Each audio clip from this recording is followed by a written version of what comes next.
Bonsoir à tous et merci de nous retrouver sur les antennes de la télévision du monde pour cette édition de l'information de ce vendredi 25 octobre 2019. LTM désormais disponible sur le canal 390 du bouquet Canal+. Nous ouvrons cette édition de l'information ce soir par cette lutte contre l'immigration clandestine.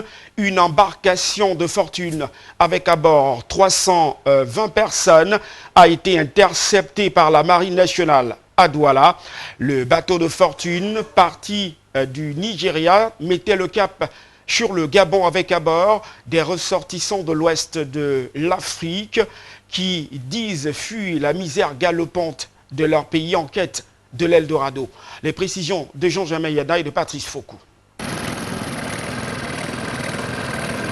C'est dans cette embarcation de fortune, ayant à son bord plus de 230 passagers, qui a été intercepté dans l'après-midi de ce jeudi 24 octobre 2019 au large de la Sanaga, parti du Nigeria voisin. De navire artisanal qui avait pour destination le Gabon était en état d'insécurité, d'où l'action salutaire des éléments de la Marine nationale de Douala. Ces 230 bonhommes étaient dans un état de voyage assez délicat parce que ce navire déjà n'avait aucun appareil de communication, pas de gilet de sauvetage, pas de bouée de sauvetage. Donc il présentait un danger certain. Qu'est-ce qui s'est passé? Nous avons dans un premier temps immobilisé le navire, transféré le passager qui était en danger dans cette embarcation vers notre gros navire. On les a mis en sécurité. Ils sont en majorité des ressortissants de l'Afrique de l'Ouest, notamment du Niger, du Bénin, du Togo, du Sénégal, du Burkina Faso, de la Guinée-Conakry, du Mali, du Gabon et du Nigeria. Et parmi ces migrants clandestins, nombre présentaient des signes de fatigue et ont été pris en charge à l'infirmerie de la base navale de Douala. Il a 30 ans, il est arrivé dans un état inconscient. Vous voyez le brancard, là, ça fait ça qu'on l'a transporté ici, il ne marchait pratiquement pas. Il est arrivé dans un état inconscient. Et depuis la nuit, on essaie de le faire un remplissage veineux pour le remonter. Et tout à l'heure, j'ai envoyé acheter l'orange là, on a pressé dans sa bouche pour le permettre d'avaler la salive et pour ouvrir son estomac afin qu'il puisse déjeuner. Et tout à l'heure, je pense qu'il coupait déjà un peu, mais il n'arrive pas assez un peu à se tenir debout. Donc, mais sinon, c'est encore maîtrisable. Le jeune Sylvain, c'est son nom encore qu'il a. Monde, voilà. Monde. Lui, son problème c'était la fatigue. Une légère hyperthermie. Son cas a été rapidement géré par des injections. Ça s'est calmé, il a déjeuné, il a même pris son pain ce matin. Et le Kennedy, le monsieur qui est au fond, il a 31 ans, il est de nationalité nigérienne. Lui aussi, il est arrivé dans un état de fatigue. Et après une perfusion, il s'est retrouvé très rapidement. Et il a pris son pain ce matin, il a déjeuné. Et il y a la question de savoir pourquoi le choix de l'immigration clandestine. Ces hommes, femmes et enfants évoquent la misère galopante dans leur pays d'origine, d'où l'exil à la recherche de l'Eldorado. Là, on n'a pas peur. Nous, on n'a pas peur de rien parce que si tu as la famille à la maison et que tu n'arrives pas à les nourrir comme il faut, tu n'arrives même pas à les nourrir. Donc tu n'as pas peur de quelque chose qui peut t'arriver. Donc nous, on sait que rien ne peut nous arriver jusqu'à arriver là où on va. Ceux qui nous conduisent là, ils ont bien calculé les temps, tout. Donc pour le moment, vraiment, ça va. Hein? La vague, ça va, il n'y a rien, il n'y a pas de danger là-dessus. Avec les enfants et la femme, c'est pas dangereux? Non, ça va. Vraiment, ce que j'ai vu là, ça va. Et vous faisiez quoi? Moi, je suis bâtiment, je fais la maçonnerie. Je suis technicien des bâtiments. Comme vous ne pouvez pas voyager de façon informelle? En fait, j'ai les moyennes, tu vois. Parce que j'ai mis des temps au pays. Donc j'ai essayé de nourrir la famille, tout. Bon. Maintenant, prends encore billet d'avion. Tu n'as pas les papiers. Dans les 800 000, 1 million, je vais trouver ça où? Si j'avais ça, j'allais rester chez moi. Actuellement retenu dans les camps de la base navale de Douala, les administrations concernées par ces questions vont devoir prendre en charge ces migrants clandestins Pendant que la Marine nationale poursuit ses missions régaliennes sur les flancs d'eau, qui sont la sauvegarde et la sécurisation de l'espace maritime. Il y a eu un mouvement d'humeur ce vendredi 25 octobre 2019 dans le chef-lieu du département au sein d'une entreprise spécialisée dans l'exportation du cacao et du café. À côté des employés expulsés, le propriétaire présumé des lieux dénonce la non-application d'une décision rendue publique par la Cour suprême en date du 7 décembre 2007, le réhabilitant dans ses droits. Jean-Jean Mayedna, Château-N-Vallon.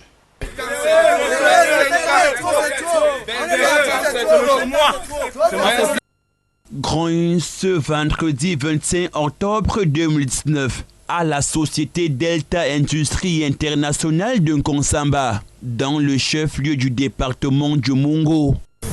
Ouais. On a le sous-préfet. Comme ça, même demain ou après-demain, vous descendez avec lui. Et nous avec non, que les gens vous en prient. Oui, je vous en prie. Oui. Je peux tout respecter. Oui. Mais que ces hommes de Delta, je ne veux plus voir. Non. Une minute, je vais dire. Vous comprenez pas ce que tu as dit. Vous avez les gens de la loi. Tout le monde tout le monde sait ce qu'il fait, ce qu'il ne doit pas faire. Pour le moment, vous avez vos décisions à nous. Vous comprenez? Laissez souffrir d'abord. Expulsé Manu Meletari, des ex-employés de cette structure spécialisée dans l'exportation du cacao-café, avec en tête de file de présumés propriétaires des lieux, ont fait éruption ce matin pour dénoncer la non-exécution d'une décision de justice qui date plus d'une dizaine d'années, réhabilitant dans ses droits de légitimes propriétaires. Le préfet avait déjà pris l'initiative de fermer les portes de mon usine avec toutes les installations, tous les produits des producteurs, tout ce que j'avais comme matériel de travail. Il a mis mes employés dehors. Je suis venu, j'ai décrié, j'ai tout fait. Toutes mes négociations sont restées lettres mortes. J'ai assigné le préfet au tribunal pour dire de lever les scellés. J'ai obtenu la décision qui leur ordonnait de lever les scellés sur les portes de mon usine. Ils ont fait appel à la cour d'appel, on a confirmé l'appel. Je viens, le préfet me chasse de la ville de Nkonsamba. J'ai fait 5 ans à Yaoundé. Même mes enfants, je n'avais pas la possibilité de les garder. En revenant carrément, on a mis ce monsieur Delta dans mon patrimoine avec tous les produits des planteurs et tout. Et c'est ça qui continue à exploiter jusqu'à aujourd'hui. J'ai laissé plus de 5 milliards là-dedans. Aujourd'hui, le manjo, de l'oum, de partout. J'ai dans mes numéros de téléphone, des planteurs m'appellent. Beaucoup sont morts. Mais je n'arrive pas. J'ai des décisions de justice qui me rétablissent de gauche à droite. J'arrive, Nkonsamba me bloque. Je fais tout, tous les autorités de Nkonsamba, ça devient la mangeoire publique. À l'heure où nous parlons, si c'est partout, dans toutes les juridictions, j'ai des requêtes. Mais personne ne peut examiner. On n'a jamais interrogé M. Diaby. On le convoque, il ne se présente pas, personne ne se manifeste. C'est donc une forte odeur de corruption distillée dans l'air depuis plus de 2 décennies. Et la tension persiste en l'air au regard de cette injustice et des conditions de travail du personnel encore en activité.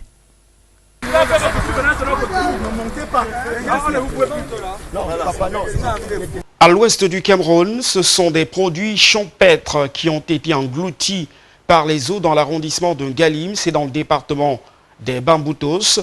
Une inondation due, selon les premières informations, à une libération des eaux du barrage de Bamendi serait à l'origine de cette situation. Pour l'heure, les pertes sont inestimables. Frédéric Moutomé, Rostondifo. Plus de 100 hectares de cultures diverses et variées noyées dans les eaux du Noun, au village Bazinga 2, au lieu dit Plaine Bâtie, dans l'arrondissement de Galim, département des Bamboutos, région de l'Est Cameroun. Ça fait quelques temps que nous sommes en train de faire face à ce genre de situation, mais la situation n'a jamais été grave. Cette année, c'est vraiment lamentable que vous êtes en train de constater. L'eau m'a pris premièrement 1 hectare de piment. Déjà en mûri, ça mûrissait déjà. Oui. Ça m'a encore pris 5 hectares de maïs avec haricots. Moi aussi, j'avais aussi un petit lieu où moi-même je travaillais pour survivre. J'avais fait 2 hectares de maïs, je n'avais pas récolté un épi. Tout est fini comme ça dans l'eau. J'avais demi-hectare de piment, demi-hectare de gombo. Tout est fini dans l'eau comme ça. Pour les populations riveraines en colère, la montée brusque et inattendue des eaux serait due à la libération de ces eaux du barrage de Bamenjin par le responsable en chef de cet ouvrage sans préavis ou annonce d'alerte préalable. Ça peut être dû aux gens du barrage parce qu'ils ne contrôlent pas l'eau. Ils contrôlent l'eau parce qu'on ne sait pas pourquoi ils ouvrent l'eau à 10e mois. Je ne sais pas pourquoi. Et généralement, ils ouvrent l'eau en saison sèche parce qu'aider a besoin de l'eau. Cette fois-ci, ils ouvrent en 10e mois, on ne sait pas. Pour dire vrai, ce n'est pas dû aux pluies. La principale cause, c'est les vannes qui ont été ouvertes au niveau du barrage de Bamenjin. Voilà la principale cause qui a fait donc qu'il y ait inondation et vous êtes en train de constater les dégâts. C'est comme ça un champ d'environ environ 30 hectares, ce champ spécialement, qui vraiment, les pertes, on ne parvient même pas à expliquer. Parmi les victimes qui ont presque tout perdu à l'issue de ces inondations figure en bonne place le chef supérieur qui perd plus de 50 hectares de produits agricoles, soit maïs, manioc, arachide, bananes plantain et autres, mais aussi des machines agricoles dont l'une est sauvée in extremis de la furie des eaux. Alerté de la situation, Daniel Evom, sous-préfet de Galim et le délégué d'agriculture sont immédiatement descendus sur les lieux pour à la fois constater l'étendue des dégâts et tenter une estimation des pertes. Nous avons des centaines d'hectares de cultures qui sont été détruites parce que des plaintes que j'ai déjà reçues à mon niveau font déjà état de plusieurs centaines d'hectares des individus qui cultivent. Donc les pertes en termes financiers s'estiment à des millions. Je ne peux pas jusque-là évaluer, mais nous savons que les pertes sont énormes sur nos populations, qui certaines sont même aux abois, parce que la culture, c'est à partir des crédits qu'ils ont pris. Donc déjà, ils ne savent pas comment faire pour continuer à rembourser ces crédits-là. Je ne peux pas vous donner un montant exact tout de suite là. Je ne peux pas donner un montant exact tout de suite. Ce que je sais, c'est que les pertes sont énormes. Je vais prendre un tout petit exemple. Pour semer le haricot, par exemple, nous avons besoin d'environ 30 personnes par jour. Et ça nous prend environ 1 à 2 mois pour le semis du haricot. Et nous payons les gens généralement en journée. La main-d'œuvre est devenue difficile ici à Bati. Et la journée la plus moins chère par personne nous coûte 3500. La plus moins chère, vous pouvez évaluer simplement pour voir, sans compter qu'il va falloir. On a dû acheter les herbicides pour traiter le champ, on a dû acheter les semences qui sont chères. On vend ici pas par kilo, mais par seau. En attendant l'absorption des eaux par le sol, dans un phénomène qui se veut naturel, une enquête a tout de même été ouverte par les autorités pour déterminer les circonstances réelles ayant conduit à ces inondations avec d'importants dégâts dans ces champs.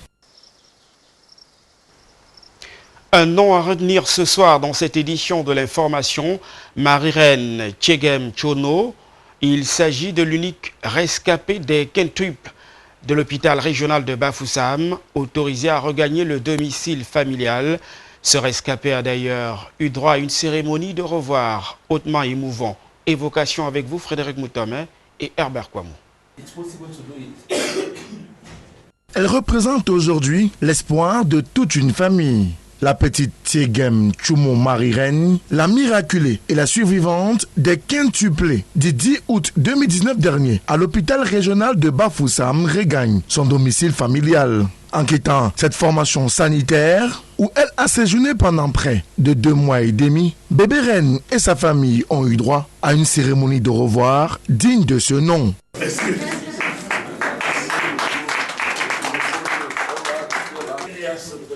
Voilà. En cette cérémonie, le directeur de l'hôpital régional de Bafoussam a saisi l'occasion pour apporter des éclairages sur les causes du décès des 4 autres bébés du quintuplé. Pour le spécialiste de la santé, ce décès était inévitable à cause de la grande prématurité des bébés dont les poids oscillaient entre 800 et 930 grammes et les différents organes n'étaient pas encore bien constitués. Les 4 autres pesaient moins d'1 kilogramme. Et partout dans le monde, on sait que des enfants à poids moins d'1 kilogramme ont moins de 3% de chances de survie. Donc, la prématurité et le grand petit poids a contribué au décès des 4 autres bébés. Le délégué régional de la santé publique de l'Ouest, pour sa part, a tenu à féliciter le corps médical et davantage le personnel du service de gynécologie et de la pédiatrie pour avoir tout mis en œuvre pour sauver ce dernier bébé des quintuplés. Le sentiment de joie, parce qu'au début de cet épisode, c'était une tristesse. Mais à la fin, nous nous retrouvons avec au moins un des 5 quintuplés sauvés. C'est un sentiment de joie. De prouver là que nous avons des grands spécialistes dans notre pays et qu'on peut sauver des grands prématurés. Donc une fois de plus, félicitations à toute l'équipe. C'est donc un ouf de soulagement pour les parents de la petite Tiegem Tchoumo Marie-Reine qui, malgré la perte des autres bébés, repartent dans la joie avec un en bonne santé. Par ailleurs, il remercie le corps médical qui s'est plié en 4 pour la survie de ce bébé et le ministre de la Santé publique, Dr Manawuda Malachi, qui a instruit et déployé les moyens nécessaires pour la prise en charge du bébé en termes d'achat de médicaments, d'hospitalisation et de nutrition. J'ai été bien accueilli. Bon, je n'étais pas du tout satisfait à cause du décès effectivement de ces 4 bébés, que je devrais rentrer à la maison avec eux en fait. On a laissé tout entre les mains de Dieu parce que c'est lui qui a donné, il a repris. Pour le moment, c'est un ouf de soulagement que j'éprouve comme sentiment en ce moment parce que celle-ci, j'ai beaucoup prié et avait aussi la prière de tous ceux qui venaient me promettre. Je vois qu'enfin on a réussi avec celle-ci, je suis satisfaite. Bon, pour le moment, la pédiatre m'a rassuré qu'elle était bien portante, que tout allait bien. Une belle fête en somme pour la rescapée des quintuplés de l'hôpital régional de Bafoussam qui avait suscité un tollé général au sein de l'opinion nationale. D'ailleurs, en reconnaissance de l'implication personnelle du ministre de la Santé publique, la petite Tiegem Tchoumo Marie-Reine a été rebaptisée Bébé Malachi. Beaucoup de merci à tous les niveaux. Merci au niveau des médias, merci. La Banque mondiale a rendu public son Doing Business 2020 dans ce rapport annuel qui classe 190 économies en fonction du climat des affaires. Le Cameroun perd une place et se classe à la 167e place, mais reste leader dans la sous-région Afrique centrale. Reportage. La Banque mondiale vient de rendre public le Doing Business 2020. Il s'agit d'un rapport annuel qui cette année classe 190 économies en matière de facilité à y faire des affaires. Dans ce ranking, le Cameroun perd une place comparé à l'année précédente en occupant la 167e place, juste derrière le Bangladesh. Le pays de Paul Biya obtient 44,1 points sur 100 possibles, juste derrière le Burundi. Et pour cause, la Banque mondiale note que l'État du Cameroun a amélioré un seul indicateur sur 10. Il s'agit de l'accès aux informations sur le crédit. Le pays a établi un cadre par l'intermédiaire de la communauté économique et monétaire de l'Afrique centrale pour l'octroi des licences et le fonctionnement des bureaux de crédit. Dans la zone CEMAC, le Cameroun surclasse le Gabon, la Guinée équatoriale, le Congo, le Tchad et la Centrafrique. Rappelons que le rapport Doing Business prend en compte plusieurs dimensions importantes de l'environnement réglementaire qui affectent les entreprises nationales et fournit des indicateurs quantificatifs sur la réglementation de la création d'entreprises, les permis de construire, l'accès à l'électricité, l'enregistrement des propriétés, l'obtention d'un crédit, la protection des investisseurs minoritaires, le paiement des taxes et autres commerces transfrontaliers. Un rapport de la Banque mondiale qui mesure également les aspects liés à l'emploi et au contrat avec les gouvernements. Autorisé par le Conseil de la communauté urbaine de Douala, le docteur Fritz Ntonentone a procédé au renouvellement de l'accord cadre triennal communauté urbaine de Douala, mairie de Bordeaux et Bordeaux métropolitaine. C'était le 24 octobre dernier à Bordeaux en France. Cet accord cadre vise à formaliser les rapports entre les trois parties avec un impact considérable sur la ville de Douala. Plus de précisions dans ce reportage.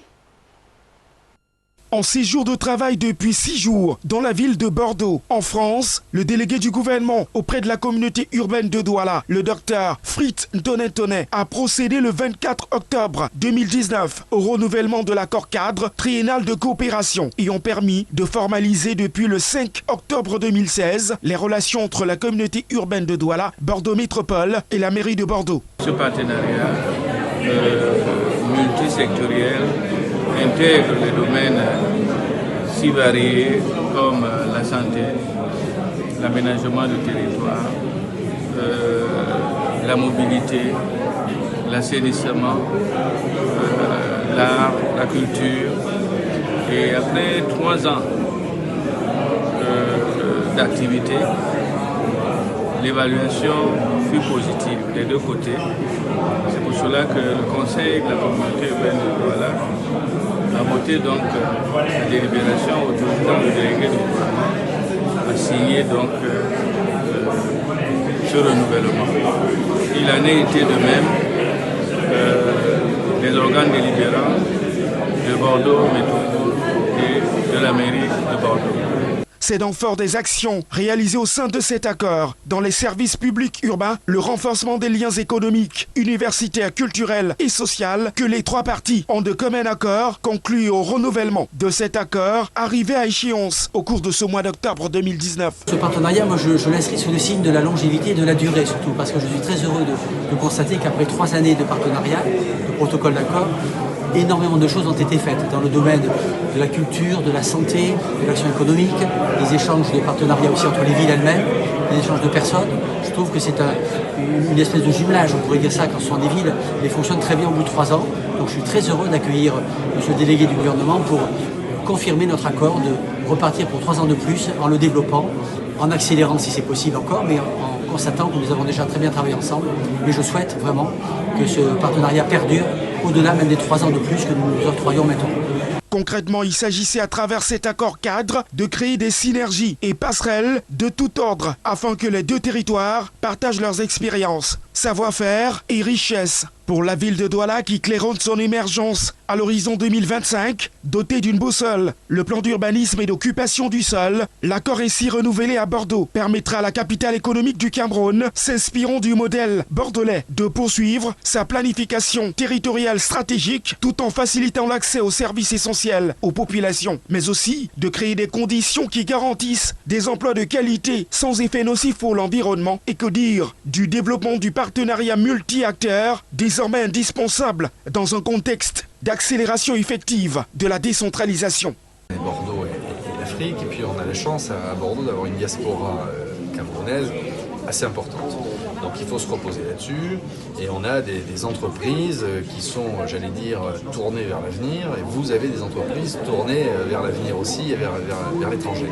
Donc il faut s'appuyer sur ce réseau, ce maillage, qui repose sur des êtres humains d'abord, mais qui sont volontaires et qui sont prêts à faire du business ensemble. Et c'est là-dessus que moi je vais porter nos efforts.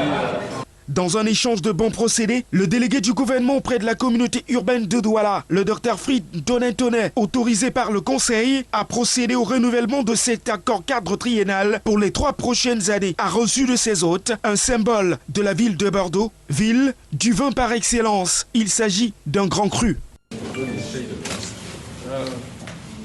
Parlons à présent du budget d'investissement public à l'ouest du Cameroun, précisément dans le département des Bamboutos. Les membres du comité de suivi ont évalué le niveau de réalisation sur le terrain. 10 mois plus tard, les précisions de Praxed Toulou et de Herbert Kwamo.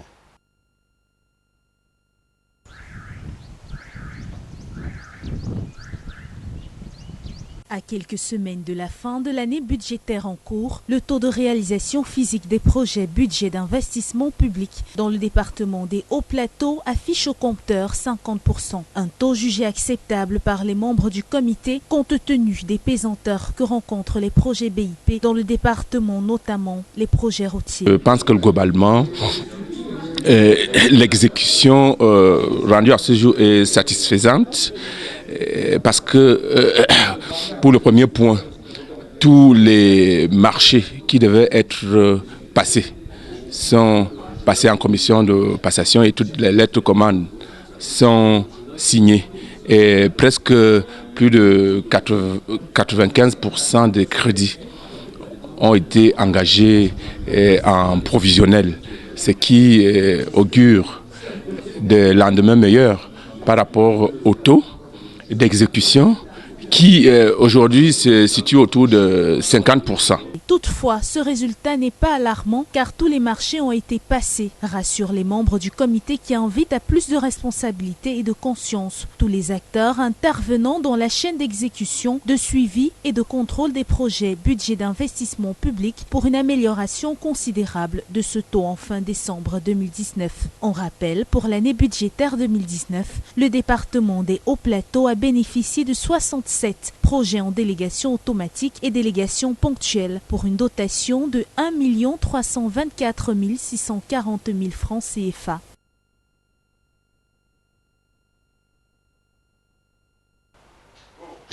On en vient maintenant à l'actualité hors de nos frontières. Vous vous souvenez certainement de ces 39 corps sans vie de migrants chinois découverts au cours de cette semaine à bord d'un camion stationné dans une zone industrielle au Royaume-Uni par la police britannique. L'enquête en cours a permis de mettre la main sur 3 personnes. Plus de précisions dans cet élément. 3 personnes ont été arrêtées dans l'enquête sur les migrants chinois retrouvés morts dans un camion près de Londres. Le chauffeur, un Nord-Irlandais de 25 ans, dont la garde à vue a été prolongée, et 2 personnes originaires de Warrington, dans le nord de l'Angleterre. L'autopsie et l'identification des 39 corps prendra du temps. Selon la police britannique, il s'agit de 31 hommes et 8 femmes de nationalité chinoise. C'est un processus très long et laborieux parce que, premièrement, vous devez obtenir la confiance de la famille de la victime qui est susceptible de se trouver dans ce pays et ne voudra pas forcément venir vous voir car son statut d'immigration n'est probablement pas très clair non plus. La question pour les enquêteurs est quand ces personnes sont-elles entrées dans ce conteneur ? Tout comme en 2000, quand 58 Chinois avaient été retrouvés morts dans un camion, le conteneur transportant ces clandestins est parti de Zeebrugge en Belgique pour rejoindre l'Angleterre via la ville de Purfleet. En sport à présent, au classement FIFA du mois d'octobre 2019, le Cameroun quitte la 53e place à la 52e place. Zobel Apollinaire, bon pour les détails. Le match nul des 0 buts partout enregistré par les Lions indomptables face à la Tunisie lors de la dernière période FIFA aura certainement contribué pour beaucoup dans ce pas important effectué dans la bourse des valeurs de la Fédération internationale de football association. Mais sur le plan africain, le Cameroun fait du surplace et reste cloué à la 8e position. La première nation africaine dans ce classement mondial, c'est le Sénégal, classé 20e, juste devant la Tunisie 29e. Le Nigeria perd une place et passe de la 34e à la 35e position. L'Algérie, championne d'Afrique, fait du surplace à la 38e position. Le Ghana est 51e mondial, la Côte d'Ivoire 56e. Les plus grandes percées sont à mettre à l'actif de 2 nations qualifiées pour la phase de poule des éliminatoires de la Coupe d'Afrique des Nations 2021. Le Soudan du Sud, 162e, gagne 11 places. Sao Tomé et Principe, 180e, gagne 10 places dans ce nouveau classement. La plus grande dégringolade vient de l'île Maurice, qui perd 12 précieuses places et est 173e. La Belgique arrive en tête de ce classement comme étant la meilleure nation mondiale, suivie de la France, 2e, et du Brésil, classé 3e. Et c'est ici que s'achève cette édition de l'information ce soir. Merci de nous avoir accordé votre attention. Nos programmes se poursuivent. Bon début du week-end à tous. Au revoir.